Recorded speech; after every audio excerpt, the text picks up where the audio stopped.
Somebody asked me this question last week, and honestly, it's one of those questions that sounds simple until you actually try to answer it. How many days should I ride? And the frustrating thing is, the internet will give you a confident answer in about 4 seconds. 3 days, 5 days, 6 days if you are serious, 2 if you're a beginner. All of those can be right, and all of them can be completely wrong for you specifically.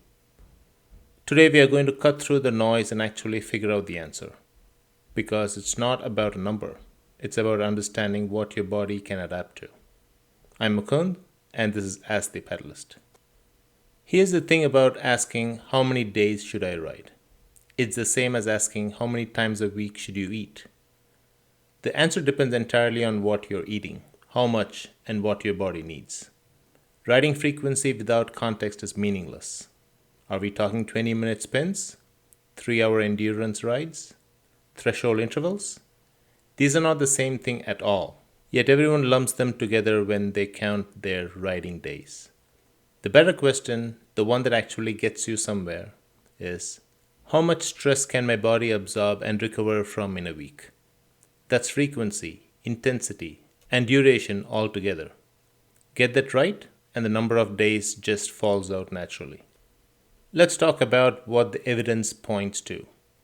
For recreational cyclists and fitness athletes, which is most of us, the sweet spot for adaptation without chronic fatigue is somewhere between 3 and 5 days of riding per week.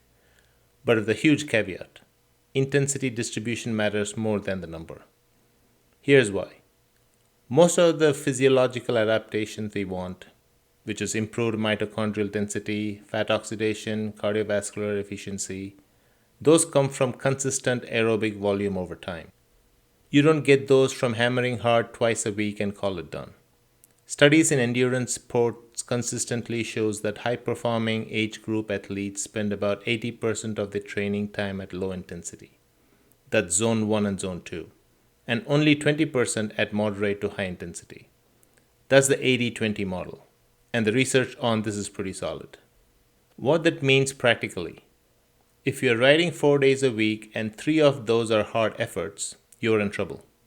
You're accumulating stress faster than you're recovering, even if 4 days sounds conservative.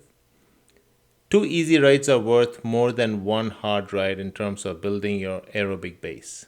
That's not bro science, that's exercise physiology. So let's talk about what actually determines your number. First, training age. If you've been riding consistently for less than 2 years, your tendons, ligaments, and connective tissue haven't fully adapted, even if your cardiovascular system feels fine. 3 solid days per week is plenty. You're not leaving gains on the table. You're protecting your body so you can keep doing this for years. Second, life stress. This one is massively underrated. Your body doesn't differentiate between workout stress and work stress or sleep deprivation stress. It's all the same cortisol. If you're going through a brutal stretch at work, running on 6 hours of sleep and still trying to ride 5 days a week, you're not training. You're digging a hole. Third, what the rest of your week looks like. Are you doing strength work, running, other physical activity? Every bit of that counts towards your total load. A 3-day riding week plus 2 strength sessions is a 5 stress day week. Treat it that way. Fourth, age and recovery capacity. Recovery gets slower as you get older. This is just biology. Masters athletes, anyone over 40, typically need more recovery times between hard efforts, not less riding, but smarter spacing. 1 hard day followed by 2 easy days is a very different thing than alternating hard days. If you want a practical place to start, here's what I would actually recommend.